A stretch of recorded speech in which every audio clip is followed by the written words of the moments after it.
back at it. It's a Tuesday, 13th day of April, 2021. This is Wake Up Wenatchee Valley. I'm Dan Kuntz, your host on a beautiful Tuesday morning. Clear skies, 45 degrees. It's a lot warmer this morning than it was 24 hours ago when we last visited. Strange weather going on right now. About an hour ago, Eric, who lives up by the airport, sent me an email, said it's really howling up here, and I got the Pangbourne numbers right now as we speak. Up at Pangbourne, where they measure all these things, the wind is out of the north-northeast at 26 miles an hour. Outside of our studios, right across the street from Wenatchee City Hall, the flag on the pole in front of Wenatchee City Hall, limp. It's just laying there. But still, conditions are set up for a very windy and dry day today, but not as windy for the valley as they were thinking yesterday at this time. Now, the Columbia Basin, you're going to get a lot.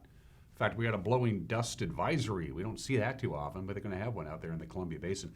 You're going to be dealing with some serious winds to the east of us, but here in the Wenatchee Valley, breezy to windy to blustery, but not as strong as they were thinking about yesterday. We'll give you those details in just a little bit, but the gradients are going to tighten, so we're in for some wind anyway here on the valley floor. Again, it's considerably windier up on the East Wenatchee bench at Pangbourne than it is down here on the valley floor. Happens. News, quite a bit of news to get to. A couple of traffic accidents to pass along to you that occurred in the not too distant past. We'll also have sports previewing the Spring Sizzler. It's the first race of the year at the Wenatchee Valley Super Oval. We're going to talk about that in sports. And then in the back half of the hour, my conversation with Jeremy Anders. We went up to the Wenatchee Valley Super Oval at Fancher Heights late last week and sat down with Jeremy as the work crew was cleaning it up and fixing it up and making it all purty for the first night of racing. So we'll have Jeremy's conversation with me in the back half of the hour. All right, 2 minutes into the show, let's take our tour around the valley on a drop-dead gorgeous morning. We've had a lot of those lately. Our high and low yesterday, 56 and 29. That's below normal. Our normal high and low, 62 and 40. So it was kind of a cool Monday, but a pleasant day, all things considered. Sunrise this morning, 6:15. Sunset, 7:48. How about 13 hours and 33 minutes of daylight today? But again, the big story is going to be the wind. Details coming up. Good morning, Wenatchee Valley, from our cross camera. Now, let's see where Megan wants to go. She wants to go pay a visit to, oh boy, Rude Canyon? Oh yeah, hi Rude Canyon. How are you out there? She has that pointed, I believe, to almost directly to the west, maybe a little bit to the northwest, if I try to remember, get my bearings straight. Still a couple of patches of snow in some locations in Rude Canyon, especially at the, where the trees are and the shade, but they're going to have more snow melt today. Going to be very windy up there, by the way, in Rude Canyon later on today. Camera number 3. Let's go see what's happening at Omi Gardens. Hello, Omi Gardens. How are you? We'll be visiting our friend Jason up at Omi Gardens next week. Looking forward to that. They've made a lot of improvements. One of those strange COVID things that has happened, as I've noticed with my interviews, a lot of organizations and places were able to do things that they couldn't do under normal circumstances because of COVID, and one of those was Omi Gardens. They didn't open last year, and so they got some stuff done that they could do since nobody was around. And we'll be up and visiting Omi Gardens next week. We'll have that interview for you on this program. Good morning to the north end of town. And camera 4. That's got to be Valley High. That's Blewett Pass down there. Passes are fine. We're done with the pass reports. Thank goodness for that. Good morning to our friends in Valley High. And of course, now that the sun is coming up earlier, most of all of our cameras are now in color. Of course, they switched to black and white. They switched to the chroma because it's too dark. And when you switch to black and white, it can let in more light. But if you have enough light, it switches to color automatically because, well, I don't know why. It just does. Good morning, Valley High, and our friends up Blewett Pass way. All right, nice job on the tour this morning. Couple of slides from the National Weather Service. This may look like the one we showed you yesterday. It actually isn't. This is your latest wind update. And again, as you can see out in the Columbia Basin, that backdoor wind that they talk about is still going to be in effect today. We're basically sandwiched between high pressure in Canada and low pressure over the Great Basin, and they are kind of combining forces. And here comes the wind, which is why the wind is in an almost exact opposite direction for the Columbia Basin that it normally is. Normally it blows west to east, but it's going to be blowing northeast to southwest today. Very strong indeed out in the Columbia Basin. Not so much here in the Wenatchee Valley. Our wind will be coming down almost directly from the north or the northeast for most of the day today. But they do have a blowing dust advisory, and this is rare. I don't even know about these things, but apparently they exist. It's for the upper Columbia Basin, the Moses Lake area, the Waterville Plateau. They could see sustained winds of 20 to 25 miles an hour, gusts close to 50 miles an hour. As you can see on the probability scale, they're pretty confident that you're going to be dealing with blowing dust on I-90 from Vantage to Ritzville. That's a long stretch of highway with poor visibility, and also on 395 from Ritzville down to the Tri-Cities, and out on Highway 26 if you're heading out towards Pullman near Washington and Royal City. You're going to have some blowing dust as well. They're planting a lot of crops this time of the year, and there wasn't a lot of rain. And so a lot of the soil and a lot of the dirt is pretty loose, and it's going to be susceptible to some strong winds. And that is the story today from the National Weather Service. Here's your forecast. Sunny, breezy. We'll top off about 63, they tell us. Now, they said 61 yesterday. We weren't even close to that, so you might want to take that with a grain of salt, maybe closer to 60 or 61. But yeah, a little breezy today. Most of the wind out of the north-northeast. Pretty consistent, about 15 to 20 miles an hour. Wind dies down tonight, 39 for the overnight low. Here comes the warm-up, near 70 on Wednesday. Just a little bit of wind to deal with. Wednesday night will dip down to 42. Look how mild the overnight lows are. And then in the lower 70s and the mid 70s by Saturday, upper 70s. Could see 80s on Sunday. What's going to happen? High pressure. Big ridge of high pressure is going to come pay us a visit. And it's going to hang around for a while. The good kind of stuff. Lots of sunshine, lots of warm temperatures. It really begins in earnest tomorrow. Once we get through the winds today, we'll still have a little bit of wind on Wednesday. Not much, and then we just start warming up. Gee, I hope my air conditioning works. I haven't had it turned on since, September, probably. Going to take a break at 7 minutes after the hour. When we come back, we'll have your Tuesday morning news, and there's a lot of it. You're watching Wake Up Wenatchee Valley on the NCW Life Channel.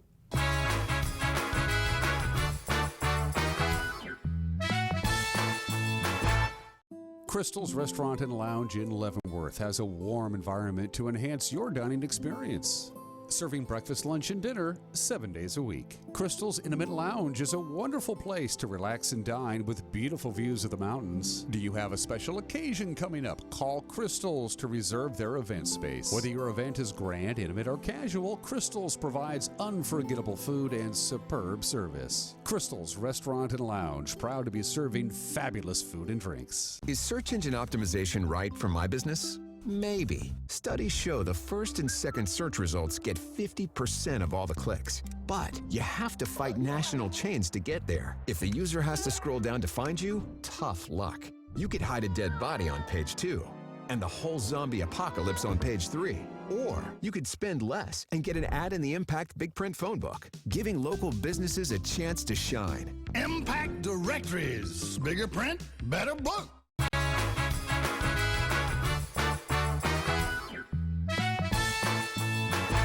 45 degrees, lots of sunshine. Many locations are dealing with some considerable winds this morning here on the valley floor. There's barely a breeze. Lots of sunshine, breezy today, highs in the lower 60s. And here are your headlines at 8 minutes after the hour. The driver of a semi-tractor trailer and his passenger escaped injury after the big rig rolled on its side.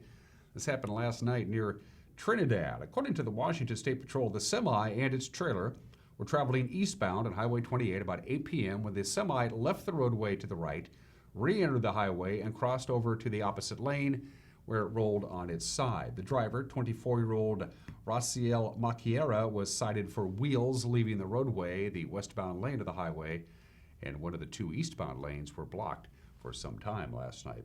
A Tacoma man suffered minor injuries when the Chevy Express van he was driving Saturday morning left Highway 2 near the Otobashian Bridge, then hit a sign, then rolled back onto the highway.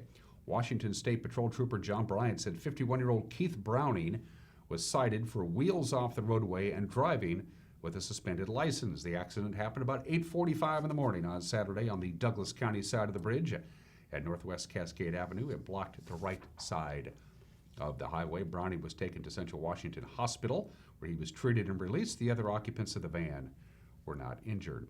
3 Grant County patients have tested positive for COVID-19, and they've been found to have that variant of the virus that's more transmissible. The county's public health agency said all 3 contracted the B.1.429 variant, which was first detected back in California. They were diagnosed with COVID-19 in late March and early April. The Centers for Disease Control lists it as a variant of concern because it's about 20% easier to spread between people and it's resistant to treatment once it's detected. Vaccination, masking, and social distancing are still effective ways to control the virus. Every few weeks, Dr. Mark Johnson with Confluence Health takes to the internet to answer public questions about COVID-19, its effects, and its treatments. In the latest installment, Dr. Johnson tackled the question of how long a vaccine in your body can provide protection against the coronavirus. We have heard that the Pfizer vaccine is only good for 6 months. What does this mean? This just means that we now have 6 months of follow-up data from the phase 3 placebo-controlled randomized clinical trial. In other words, the Pfizer vaccine study began enrolling on the 27th of July, 2020. And so now we have adequate data that they were able to report earlier this week that the vaccine remains more than 90% effective at 6 months. There is no reason to suggest that the vaccine isn't effective 9 or 12 months down the road.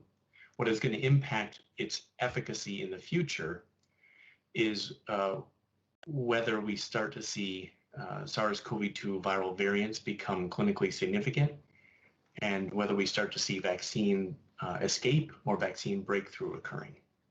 So far, we are not seeing that, but that's being monitored very closely. At this time, the vaccines do appear to be very effective, but we only have 6 months of data, so we can only say with data up to 6 months, that's how long it's effective for.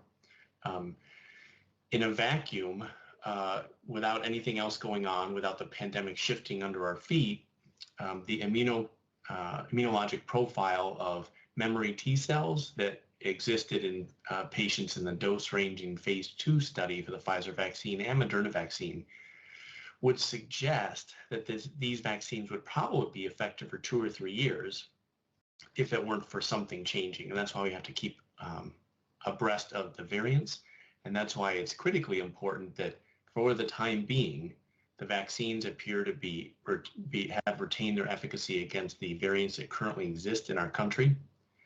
But getting as many of us vaccinated as possible, as fast as possible, to continue to reduce the case counts while masking and making smart decisions to reduce risk of spreading virus.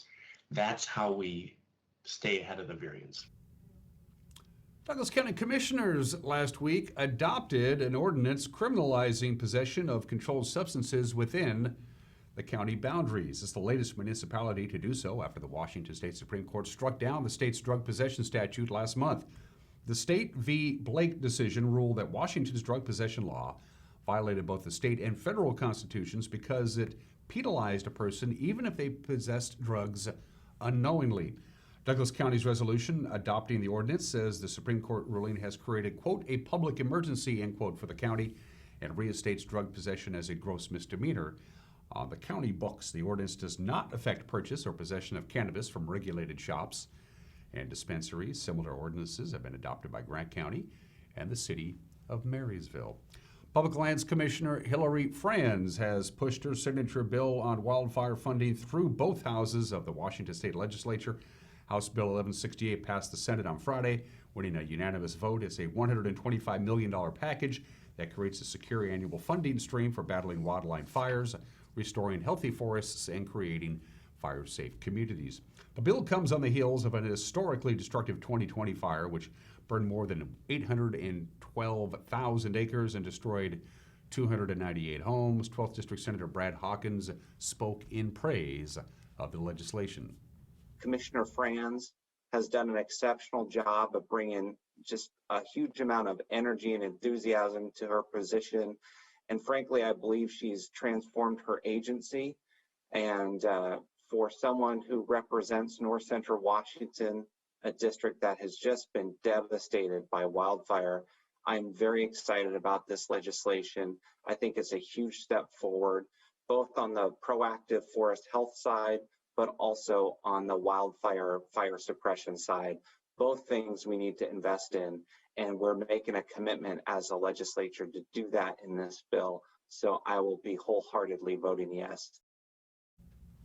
The Department of Natural Resources has never had a continuous funding source for battling wildfires, and some elements, like DNR's helicopter fleet, are in need of major updates. The bill now goes to ratification and then off to the governor's desk for his signature. Snowpack in the Cascades more than 30% above average, and that's good news for the region's water reserves as we head into the spring and summer season. The wet winter brought heavy snowfall to the mountains and foothills, which could relieve some of the drought conditions that have plagued us in the last few years. We're still in a drought here in north central Washington.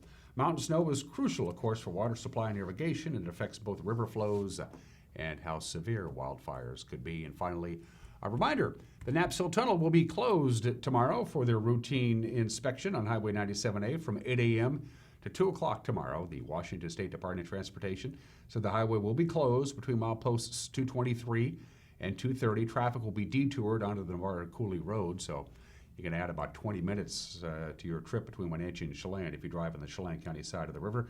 WashDOT said the tunnel is inspected every couple of years to examine both the inside of the tunnel and the rocky slope above it. During the closure, Link Transit will be rerouting 9 buses to the other side of the Columbia River on Highway 97 through Orondo. And those are your headlines at 16 minutes after the hour. Grant and Eric and Cal and the whole crew, Jefferson too, will be putting together a newscast for you tonight. We'll have it for you at 5, 6, and 10 and previewing some of the stories we're working on.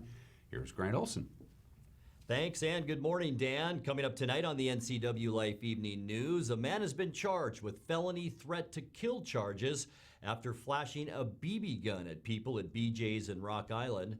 Lots of wind today, and then lots of sunshine and unseasonably warm weather through Sunday. I'll have all the details in your complete North Central Washington weather forecast, and Eric Granstrom will be in with a look at the latest local sports action. That and all the day's news stories coming up tonight at 5, 6, and 10 on the NCW Life Evening News. We hope to see you then. Dan? Thank you, Grant. We appreciate it. You got a news tip? You want to drop us a note and say hi? Look at the bottom of your screen. You can use our Facebook app. You can email us directly, news@ncwlife.com. You can call us on the telephone number that you see at the bottom of your screen, or you can go to our website, our homepage, ncwlife.com, and drop us a note that way. Pretty easy. 17 minutes after the hour. How did the Mariners do yesterday? Well, they didn't play, so they're playing 2 today. We're talking Mariners, high school sports, racing. We also have the obscure holiday today in history, some celebrity birthdays. Everyone is entitled to Mike McNally's opinion, and my conversation with Jeremy Anders up at the track. We're going to drive fast and turn left on Saturday night, and our cameras will be there. It's all coming up between now and the top of the hour. You're watching a Tuesday edition of Wake Up Wenatchee Valley on the NCW Life channel.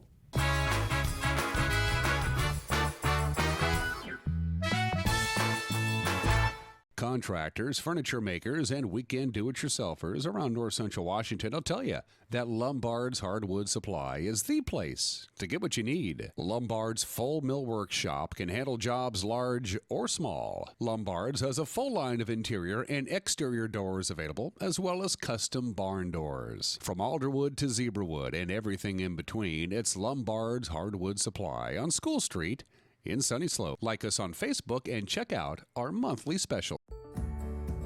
Having a relationship with your pediatrician is so important. Feeling that sense of trust, that is priceless. I tell everybody about CVCH. I love it there. When I make an appointment, I don't have to take an entire day off. As a working mom, my life is really busy. Family time is everything. That's what we all work towards. And I feel like CVCH respects that.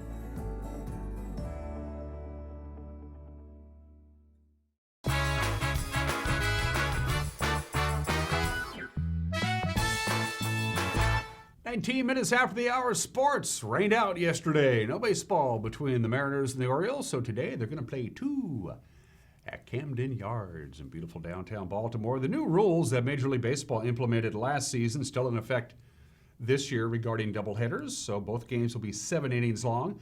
The opener will start at 1:05. Justice Sheffield will get the start, and then Nick Margevicius will get the start in Game 2, which will begin about 45 minutes after the first game, but no later than 4:05. Seattle riding a 2-game winning streak. They took 2 of 3 from the Twins. Orioles are 4-5 on the young season. They're coming off a 3-game sweep at the hands of Boston. Mariners are hoping to carry some momentum into today's Twin Bill after they erased that 6-0 deficit and beat Minnesota on Sunday. Manager Scott Service has an old saying about momentum, however. I've often said your momentum is only as good as your next day's starting pitcher. So hopefully Jeff can get us off to a good start tonight and get rolling in this series as well. But a couple updates. Evan White obviously is in the lineup tonight. He's feeling a little bit better, and he felt better yesterday after doing some running. That's why he came in the game late to play defense. But he's back in the lineup tonight. And then the other one, certainly we made a roster move today in our bullpen with Anthony Masevich going to the IL and Eric Swanson. Will be active in our bullpen tonight. So I do not have an update on James Paxton. He is in getting a second opinion today. I believe he's on the other coast.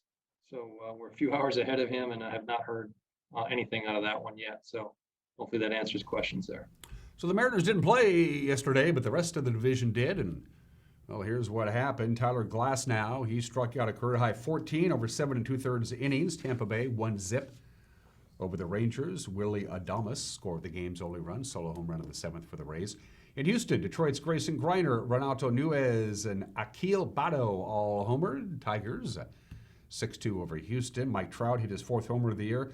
Shohei Ohtani 3 for 5 with 3 RBIs. LA 10-3 over the Royals in Kansas City. And Oakland won at Arizona 9-5. Matt Chapman with 3 for 5 with a home run and a couple of ribbies. Jed Lowry also drove in 3 runs for the A's, who improved to 4-7 with the win. We have the beautiful game tonight here on the NCW Live channel. We'll be at Wildcat Stadium as the Wildcats take on the Wenatchee Panthers.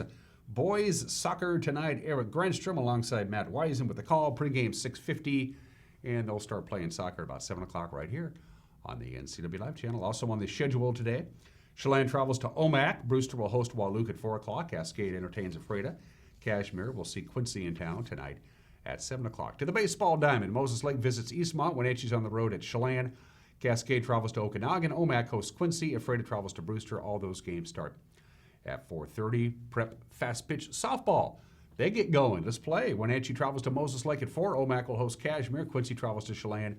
And Brewster entertains Okanagan all at 4:30. We are back at Fancher Heights Saturday night. First night of the year for racing at the Wenatchee Valley Super Oval, the Spring Sizzler. And the Tommy Wentz Classic. 4 classifications of cars will be out on the track.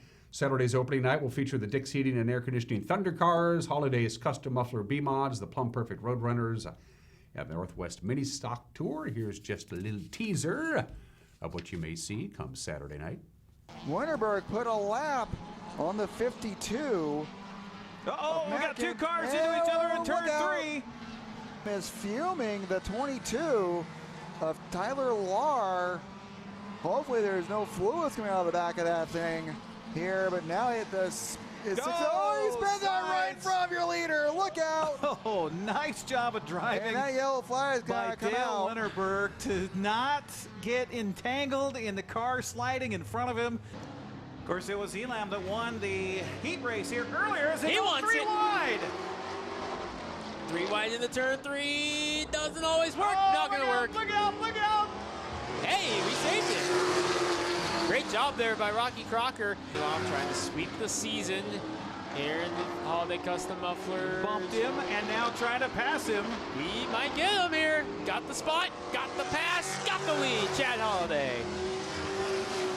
And welcome to our television audience. You're here for the Tommy Wentz Classic as Seth Frazier moves in front on lap 23. Seth Frazier able to get himself around that lap traffic. Good job by him. Hold him off through 3 and 4. Win number 3 on the season. Seth Frazier still undefeated in main event action. Wins at Wenatchee. Garrett Huff finds second. Contact! And around goes Doyle. Doyle goes around, and third place is going to go to Mike Sims. Holy cow. Can't wait to get back to the track. Eric Granstrom and Greg Rentz with the call. We'll have it here live starting at 5 o'clock on the NCW Live channel. Of course, a little bit later on this very program. In fact, in about 15 minutes, my conversation with the general manager of the WVSO, Jeremy Anders, talking about racing. Those are just some of the games that people are playing at 25 minutes after the hour. I had 3 obscure holidays to choose from. Today is National Make Lunch Count Day. Try to do that every day. Today is National Peach Cobbler Day. Ooh, I love a good peach cobbler. But no, today is National Scrabble Day. National Scrabble Day, which is an unbelievably popular board game in Great Britain. Here in America, about a third of all American households have a set of Scrabble at home in their closet, but in Great Britain, half of households have a Scrabble set there. The name Scrabble for the entire world, with the exception of North America, is trademarked by Mattel. In North America, in the United States, Canada, and Mexico, Scrabble is a trademark of Hasbro. It's sold in 121 countries. It's available in 29 different languages. It was invented by Alfred Mosier Butts, who created the game Scrabble, and then Alfred Butts made a problem. He goofed up. He sold it to James Brunot, who changed the name of it to Scrabble. Scrabble, by the way, means to scratch frantically. What does that have to do with Scrabble? I don't know. The big break for Scrabble happened shortly after World War II, when the president of Macy's, Jack Straus, went on vacation. And with his family, and one of his family members brought a Scrabble set with them. And as they sat on the beach and played Scrabble, Jack became infatuated with the game. And he was the president of Macy's. And when he got back from vacation, he called up Hasbro and said, "Send me as many Scrabble sets as you can. We want to sell them." And they sold them. And it was the big break that Scrabble needed. And by the way, there are 14 acceptable words in the Scrabble world that you can use the letter Q without using the letter U. There are 14 of them. I don't have time to tell you what they are right now, but go out and play a little Scrabble. I was never good at Scrabble. Never could quite do Scrabble very good. You'd love to play me in Scrabble. Dog, pig, what? That's all I know. 26 minutes after the hour today in history. You're going to hear a lot about old TJ, Tommy Jefferson.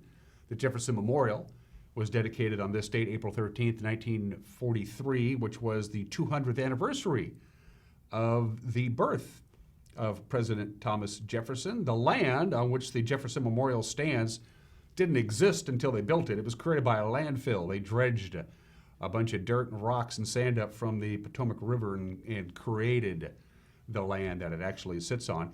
The Jefferson Memorial was originally supposed to be a memorial to Theodore Roosevelt, but he hadn't been dead that long, and they couldn't raise any money because Theodore Roosevelt was still somewhat controversial even in 1943. Thomas Jefferson not so much. And so FDR, Franklin Delano Roosevelt, personally requested that a monument honoring Thomas Jefferson be built, and it was. When the statue inside the Jefferson Memorial was dedicated on this date in 1943, it was made of plaster. They needed bronze for the war effort, and 4 years later, they took down the plaster Thomas Jefferson and they put up a bronze Thomas Jefferson. So there you go, the Jefferson Memorial, dedicated 78 years ago today.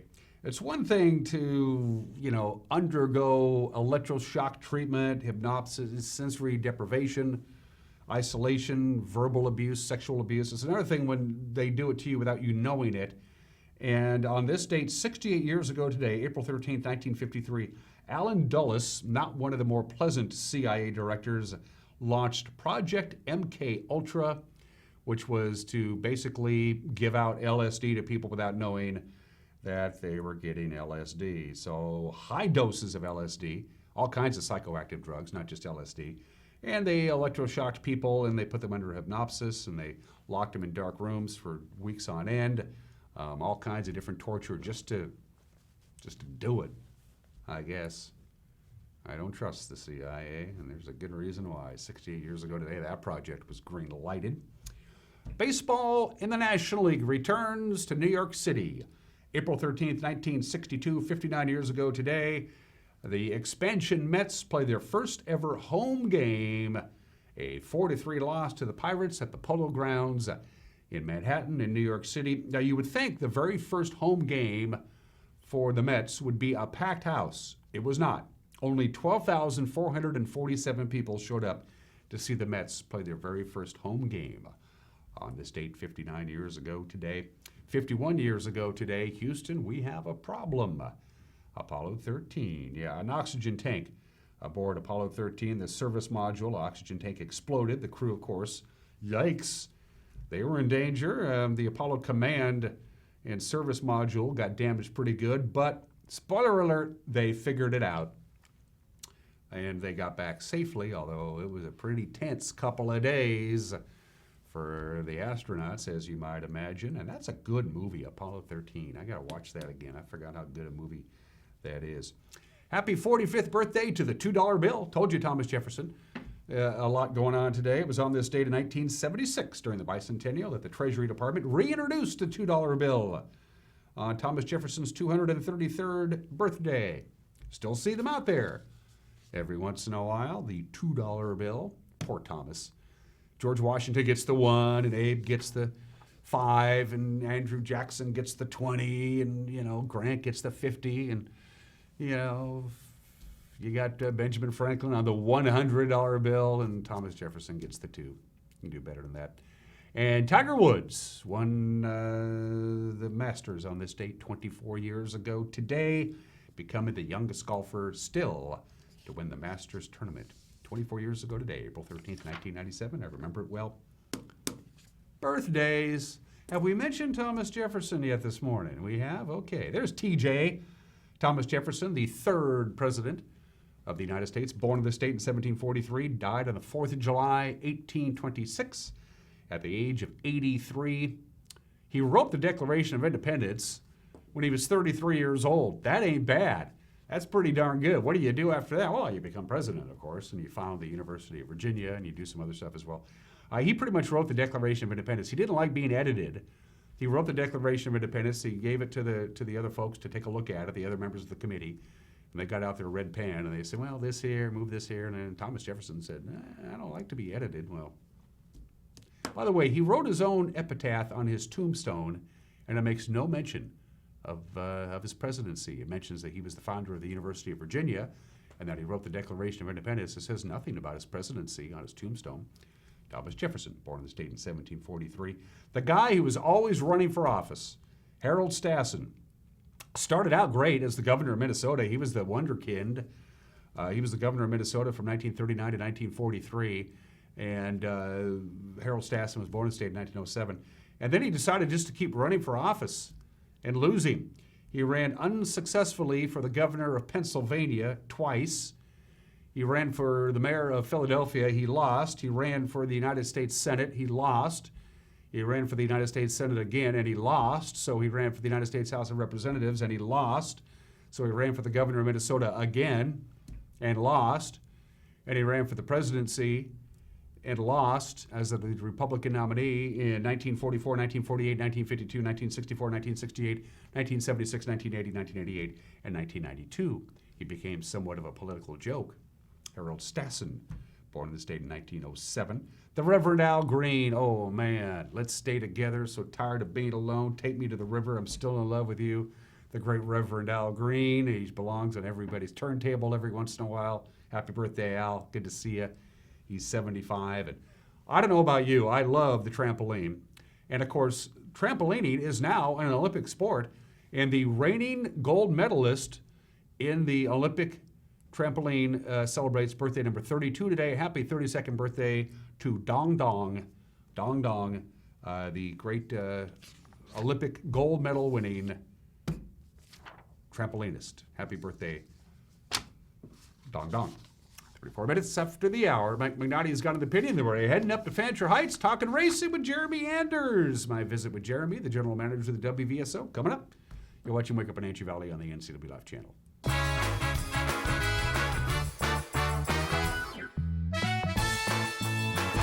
It's the huge grand opening of Click It RV in Moses Lake. Click It RV and the RV manufacturers have joined together to offer huge incentives and savings. You guys gotta beat the spring rush and get in here now. Everything is coming up zero, with zero down, zero payments for 90 days, zero worries, lifetime warranty, and zero for a solar panel with any RV purchase. It's a 000 grand opening going on now at Click It RV in Moses Lake. And get into Click It RV for parts, service, new and used during this huge grand opening sale. Be a winner like me and get to Click It RV. It's estimated that 1/3 of Americans do not have a financial plan. At D.A. Davidson, their advisors are working to change that because they understand the importance of planning for the future. At D.A. Davidson, they believe in partnering together to build a strategy tailored to your needs. They spend the time and have the knowledge to help keep your financial future on track. Let D.A. Davidson Financial Advisors of Wenatchee put the strength of advice to work for you. Badger Mountain Brewing is proud to announce the grand opening of our new kitchen. Come try out our new menu featuring fabulous steaks, prime rib, gourmet burgers, and seafood grilled up by experienced meat master, Chef Galen Goodman. To complement your mouth-watering meal, Badger Mountain Brewing features 14 in-house crafted beers, an alcohol-free root beer infused with 11 different herbs and spices, 3 different ciders, and a great wine selection. Don't miss out on the best meats and the best brews down at Badger Mountain Brewing, located at 1 Orondo Avenue across the tracks from the Pybus Market. Today, we're doing some employee development with our technicians. Today, we're going to learn how to give our home a hug. It's not just a motto, but a unique way that Patriot technicians care for your home. Oh, no, come on. You really got to get in there and get your arms around it, give it a good embrace. All right, hey, good job. I think the training is going really well. Heating and cooling will give your home a hug. Hi, I'm Shauna Larson. I'm the designated broker here at Laura Mounter Real Estate. We are a locally owned firm, and we've worked hard to earn our reputation of always doing business the right way. Laura Mounter Real Estate is continually investing in the best technologies and highest quality marketing. For these reasons, our community has voted us the world's best real estate office for the past 5 years. If you have real estate needs, let a Laura Mounter real estate agent show you the difference. At Washington Trust Bank, can't is a 4-letter word. I think I'll sell my veggies at the market. Do you even remember to water the house plants? I do this? You can do this. Hey, we need to build a home office. We're adding another bathroom. I think I'll study programming. Bro, you even connect your phone to Bluetooth. We believe you can do whatever you set your mind to, and we'll help you get there. Washington Trust Bank, privately owned, locally invested.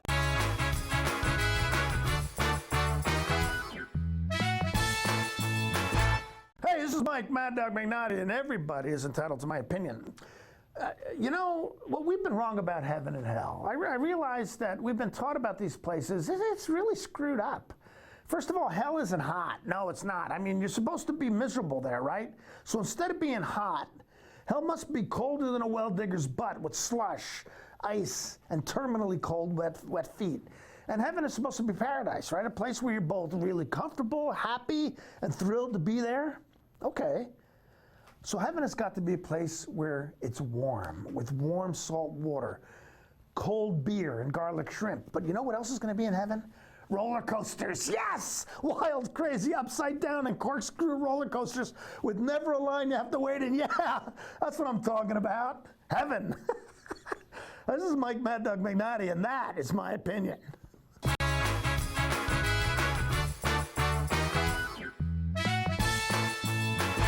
At Earthwise Pet, we take an all-natural approach to wellness and nutrition. Our professional certified groomers were trained by the best in the Pacific Northwest.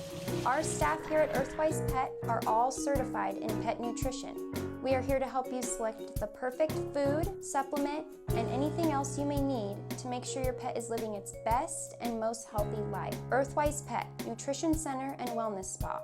Online or in the store, we are here for you. JDSA Law is a proud sponsor of these local sports broadcasts. They've been serving North Central and Eastern Washington since 1946. For over 70 years, their team of dedicated professionals has delivered quality, innovative legal services. JDSA Law partners with you to provide the finest legal advice and support as you navigate your personal and business challenges, risks, and accomplishments. At JDSA Law, they salute our local athletes and wish them well on another excellent season of competition. Merry Maids of Wenatchee has been professionally cleaning and sanitizing homes and businesses in North Central Washington since 1998. Merry Maids uses commercial-grade cleaners and viricides. Merry Maids has implemented additional safety and sanitation protocols. They are strictly following CDC guidelines for the safety of their clients and employees. For expert help with cleaning and sanitizing your home or business, call or look up Merry Maids of Wenatchee to schedule your free estimate today. What is it about Tipsy Canyon Winery that keeps people coming back? Is it the magnificent view from the hillside tasting room? Is it the exceptional but affordable wines? Or is it just the fact that you feel right at home from the minute you walk through the door? Actually, it's all this and more. Experience the Tipsy Canyon Winery located just outside of Manson. Your new home away from home.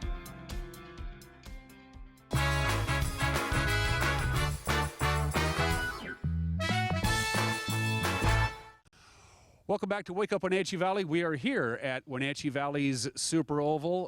The gentleman to my left needs no introduction. He's back on the show again, and I'm sorry, the name? Jeremy Anders is the general manager of the Wenatchee Valley Super Oval. We love this guy. We really love this guy. It's a year since COVID. For you guys, it was supposed to be the 50th anniversary last year. You were still able to put together a race schedule. We were super happy to come up and participate and televise it, Jeremy. But what I'm feeling right now, just in the 10 minutes I have been here, the work crew, the folks from Weinstein are here. I'm getting a good vibe, buddy. I'm getting a really good vibe. Yeah, last year was going to be our 50th anniversary. We were excited for it. We were looking forward to some big things. We had spent a lot in the offseason to plan it. And then, came along end of March. We had record numbers coming in for our first couple of races. The ticket sales were going great. And then, that all came to a stop. And then came about middle of May that we were able to kick up and start racing action of some sort, but no fans. And that's a bummer because I enjoy fans being here. Our racers enjoy fans being in the grandstands. They feel the energy off them. And so we went the whole entire season. We hoped by the end of the season we were going to have fans of some sort, and that didn't happen. So now we're sitting here, and we're at the point where we can have fans at 25% capacity, and we're moving forward with it. We have some great things planned for this season. We're not going to be able to do the full-blown stuff like we wanted to originally just because of where we're at, but we're hoping by the end of the season we have more capacity, we can do some other things. But our racers are excited. I think we already have 74 race teams registered for the first race from all over the Northwest. We got teams from Oregon, Washington, Idaho, Montana, all coming in. And I'm pretty sure if the Canadian border is open, we have quite a few from there too. So we're excited about it. And there was things we wanted to do last year. We couldn't do it just because of financial situations. We had a great nest egg built up to do all these maintenance projects, and then that all went away with COVID. Not having any income for a while. So we're trying to do some of those projects now just to make sure it's better for the fans when they come in. We're working today on doing a bunch of bleacher repairs and stuff like that. Of course, we're buying wood for our bleachers at the most expensive time to buy wood. So usually this project would not cost as much money. We probably would replace even more boards to do more work, but just it's a financial thing right now. It costs a lot of money to do it and stuff. But we get our friends from Kuntz and Construction out here. They're great supporters like that, helping us with those guys, and they're doing great work. We got some of our maintenance workers out here, putting some fresh coats of paints on some things and getting some of that stuff done. Redoing some of our other things around here. We got our friends from Weinstein. They're doing their thing when they come do their yearly maintenance. A lot of the stuff in our upper grandstands area up here, we never used any of that stuff last year. We never used our grandstand concession stand. We never used, you guys used our VIP booth last year, but nobody got to use it for up here and stuff. Our beer garden, all that kind of stuff. So when everything shut down for a year, you always have problems. So we've had to call a few of our friends in to make some repairs and do some things, and had to do a deep clean because usually we're not up here for 6 months out of the year, but when you're not using something for 18 months, quite a bit of the dust gets a little thick. Yeah, and as we know, we're up here in Fancher Heights. We're in the middle of a sagebrush field. There's a lot of dirt that comes off those mountains behind us up here. So we're usually dusting after every single race or before every single race, but we had quite a bit more dust than normal. So we had some great people coming and clean, and we're trying to give everything to a little. It's a beautiful girl. We call it Wenatchee Valley Super Oval is a beautiful girl. She just needs a lot of makeup right now. That's the best way I can say it. When you say 25% capacity, meaning what does that mean numbers-wise? Do you have an official? What's the sellout here, so to speak? Because you have the grassy knoll. We're adding some more grandstand stuff here, so we're kind of looking at that number right now. We have the grassy hill as well, which is kind of a wild card in there, and so they had to have some stipulations in there of how do you measure the grassy hills like that. So it's a good number. It's not a great number, but it's going to be a pretty good crowd, but it won't be what we have. We have to space we have to put taping down.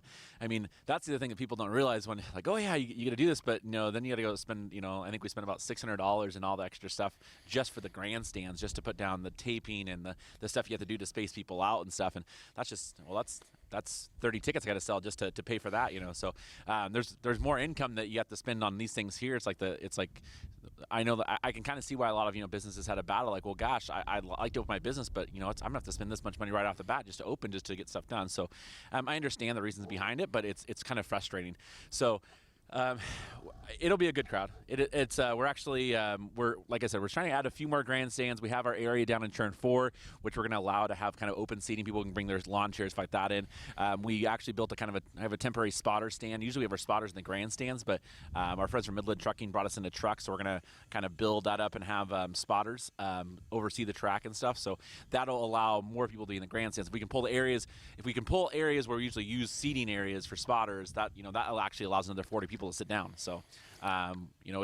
There's kind of some stipulations of how they measure and stuff like that. So we're still trying to finalize exactly what our number is, but we know about it's going to be a rough number. It'll be, it won't be a great sized crowd. It'll be, but it'll be a good crowd. You mentioned, you keep saying the word friends, which I love. Because your friends at Midland Trucking, your friends at Kuntz and Lumber, your friends at Weinstein Beverage, your sponsors, all of your significant sponsors, and even the ones that pony up a lot of, but they're still a significant part of the family, and I call it the Wenatchee Valley Super Oval family. They could have all just pulled out and said nerds to this, but they stuck with you, didn't they? Oh yeah, it's amazing. I like the buildings back there. At some point, WW Pumping, there are guys that do all of our porta potties around here. Johnson Electric, Shane's helped us with projects before we had up here, stuff like that, and whether it's for financial. It's like they all support us financial in some way, but they also like when it came time to hey, we're going to open and we needed help or small projects here. It's like they help with the project, but I never see a bill sometimes or things like that. It's pretty amazing what they do, and they always want to know what they can do to help and how they can help and stuff. So yeah, I mean it's kind of funny. I mean I look around and every single board here at some point these guys have helped us in some way in either a small fashion or a big fashion. And it's funny because we talk about that when we've had you on the show before many times. Again, we're talking to Jeremy Anders, the general manager here at the WVS. So it's a carryover from what goes on behind the pits because these drivers, even though they're racing against each other, and there are some pretty healthy rivalries amongst the drivers in the classes, if somebody needs a shock absorber or something, they all come running, they all help out. Yeah, I mean, it's a family. There's sometimes where it seems unfamily-like down there, but for the most part, it's a family. I mean, and a lot of the sponsors are racers as well, so it's all one giant family. We're all connected in some way, and the fans of some sort. I mean, I have fans who are just diehard fans who own businesses as well, who have offered up help and support. Last year when we needed help with manless, Star Rentals, I mean, Ken and those guys, they gave us manless for each of the races, so you guys could have a better view up top, or stuff like that. We've had our friends. Like Chad Holiday, we need a little help up here, so Chad's gonna come help with that. And I got tires coming in today, and I think we got about 300 tires coming in. That's a big expense that people don't realize. We had to write a checkup for that, and drivers like, hey, if you need help unloading tires, well, 300 tires is a lot of tires to unload, and guys, all the racers like, yeah, we'll come help you unload like that. So it's a family fun thing to do. And by the way, I wanted to apologize. You look fine. I dressed up for today. We're painting today. We're doing different things. So I am wearing my best attire that I can. So I think I have 4 different colors of paint from up here on this, and I even burnt myself this morning. We were torching some weeds down there. You can see. Ooh. Yeah. So let's talk racing for just a minute here, Jeremy. I think most people understand what happened down in Yakima. The Yakima Raceway is probably a done deal now. I mean, they tried to hang on for as long as they could, but it looks like that's simply not going to happen anymore. How does that affect you on your race schedule? Do you got folks from down there in Yakima saying, "Hey, I want to race. Can I come up and track it out?" How does the struggles down in Yakima affecting you guys as far as laying out a schedule for this year? I was asked this question a couple weeks ago on KPQ, and I kind of sat there and he said, well, how is it? Does it help you business wise? In business-wise, yeah, it's going to be beneficial. We're probably going to gain some racers and gain some fans like that. But it's personally, and you can ask myself or any of the racers in the Northwest or Garrett, or it's personally not a thing we want to see. It's not something good for our sport. It's not good overall for racing in the Northwest. I mean, Yakima's been a historic track over 60 years. And Garrett was very successful down there. Garrett was very successful down there, stuff like that. We're gaining racers. We're gaining some racers from down there quite a bit, and some fans like that. I can kind of track the zip codes of where people are buying tickets from right now, and we're seeing quite a bit from down there. And sorry, my phone's going off. It's crazy. Work days over here are crazy. The fans and the racers are coming down here, but it's definitely not something we want to see. The nice thing is it looks like we're probably going to have some progression with Tri-Cities. I don't know if that'll happen this year or next year, which is really cool because that track closed back in 2004. But they have a great group of people looking to bring down there. And I'm sure once Tri-Cities opens up, it'll kind of take a little relief off of some of those Yakima people to give them a little shorter distance to travel. I think it's about an hour to the track from Yakima. So it's still, though, you're not going to get all the racers to travel down here or all the fans because we're 2 hours away. Yeah. But the people that really want to watch racing, they'll come down here. Hermiston Hermiston is another track that's kind of in that mesh too. They're about 2 hours away from them. They were originally going to open on the 17th, same weekend as us. They're actually doing some repaving at their track, and there's still some Oregon things are up there, so they're actually not going to open until May 1st. With that, we're actually going to have some gains from the Hermiston people as well. So.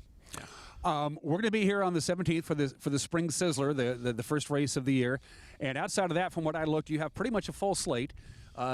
Most of the favorites are back. Bump to Pass is back. Can't wait for that. That's going to be on the 15th, and May 15th we'll be up here for that.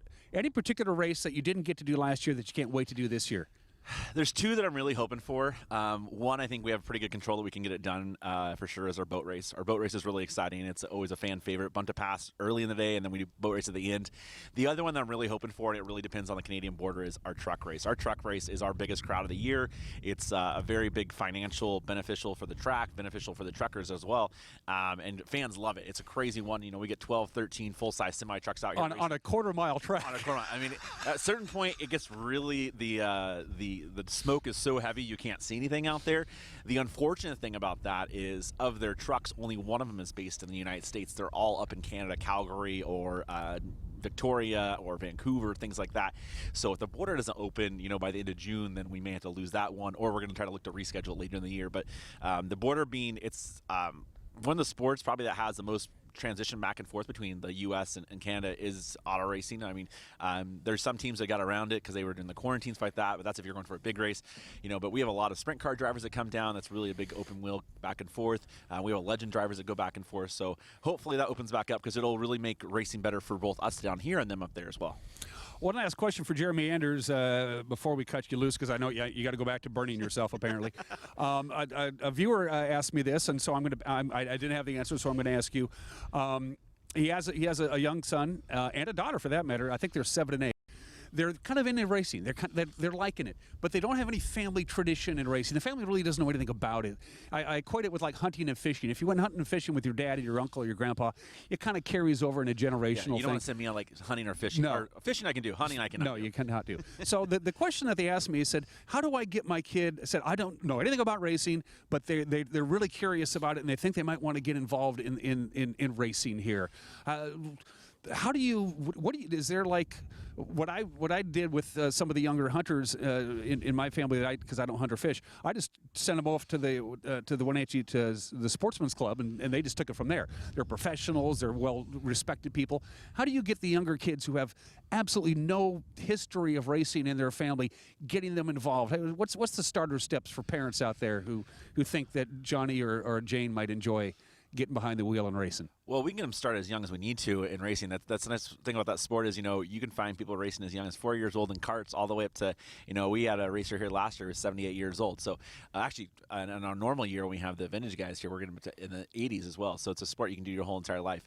So our Bandolero class, we started about 8 years old in that class, and that class was really fun last year. We had 10, 12 cars. A lot of fun. We're looking at 17 to 18 of those cars this year, and we have 4 or 5 drivers who are brand new drivers who have never driven before, who are their rookie season, who are wanting to get into racing. And that's a great class there that they start out. The cars are really safe. It's full roll cages like that. You know, they're in a fire suit. Automatic transmission. Yeah. It's all really, really nice like that. Financially, it can be pretty good. Racing is, sometimes we call it a very expensive hobby. It's not, there's one in every couple thousand makes it to the big time, and then usually when it gets to that point, it gets expensive as well too. But the nice thing is we have a great group of family here in our racing family that, if somebody's interested, they can reach out to me and I can put them in touch with the right people. They say, hey, my kid's this old, or we're looking at this here, and I kind of say, hey, well, because there's kind of different classes you want to go into for different budgets. When you're 7 or 8, 9 years old, there's only kind of one option we have here, but there's other options out there in the Northwest, like quarter midget racing. Like my son does quarter midget racing. There's some people from here that will make their transition. They'll start in quarter midgets and they'll go to either like bandoleros or legend cars like that. There's kart racing. So, we have connections with all those people. So, if they're racing something, that's what we're happy about. So we got into the kart racing business this year. We did a big event down at Moses Lake this year. It was one of the biggest dirt karting events we've done in a while. So we're actually doing 4 of those next year. So we've kind of found that our off season now is not going to be off anymore. We're going to have events in the winter time. We are excited. I cannot wait to be up here again for the Spring Sizzler on the 17th. I'll probably be up on the scissor lift, as I have been last summer. And then, of course, we'll be here on the 15th for Bump to Pass. Last word from Jeremy Anders. I'll let you take it home for our viewers. It's all yours, my friend. I would say if you want to come to any of the events, you want to get your tickets right now on WVSO.com. There are limited tickets left for any of the events that we have. We have our first 3 events on there. It's kind of limited supply, and you can only be guaranteed a ticket by buying it online. The way it's looking right now, will probably be sold out here before we open the gates for the first race. So get your tickets there and come check it out. We got ice cold beer, ice cold Pepsi, great double cheeseburgers, lots of good stuff up here at the track. Come check it out. Jeremy Anders from the Wenatchee Valley Super Oval. Here's a marketing idea. Have symphony orchestra night here. Do it. Get together with the Wenatchee Valley Symphony Orchestra, and you could call it WVSO night at the WVSO. There you it's go. just a thought. That'd be a great idea. Yeah. We get confused a little bit there, but yeah. Yeah, they could perform out in the, I don't know how will they be heard though. I don't know if we want to put them in the middle of the track. We could probably put a wall around them. They could play in the middle of the race. I could see somebody standing up and go, "I can't hear the flute." I can see that happen. Jeremy, I can't wait to see you on the 17th, my friend. Thanks for joining me. I appreciate it. Thanks for all your guys' support. Let's go racing. You're watching Wake Up Wenatchee Valley. We'll be right back.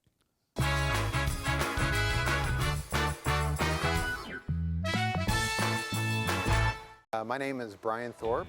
I own Global Car Care in Wenatchee and have been here for about 25 years. Brian started Global Car Care as Brian's automotive alternative on Orondo Street. Some customers were following Brian since Brian's automotive time. No, we're just grateful to be part of this community. This is where I grew up. We want to do our part to be a valuable part of this community. We want to thank you for trusting our business for 25 years. Hi, Stephen DeVilbus here, Branch Manager of Beneficial and Home Care. We are an equal opportunity employer and we do not discriminate in employment or services. It is our mission to maximize our clients' physical health and sense of mental well-being while remaining in the comfort of their home. We are currently seeking professional caregivers who share our mission to help our clients live safely and comfortably at home. Call Beneficial and Home Care. Schedule your interview today, 509-663-7900.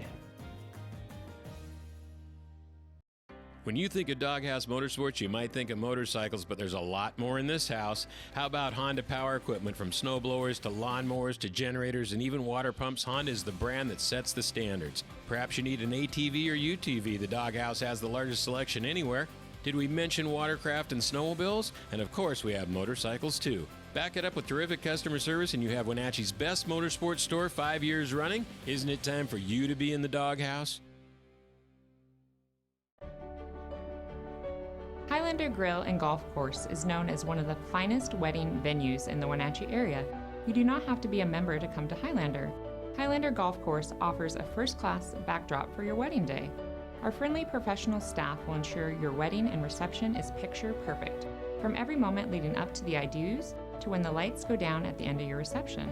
Hi, I'm Shalane, site coordinator for Highlander Grill. Give me a call to schedule your event today.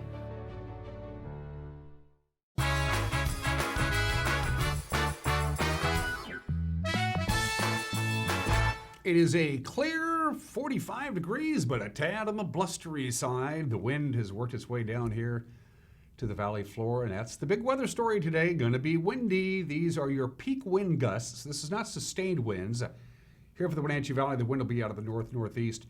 Pretty consistent, right around 15 to 20 miles an hour. But when they have the occasional gust up near 30. The big story out in the Columbia Basin, as I mentioned before at the top of the hour, I don't recall a blowing dust advisory ever being issued, but we got one. As you can see, they're pretty confident it's going to be an issue. That long ribbon of I-90 between Vantage and Ritzville, they are expecting some blowing dust up there.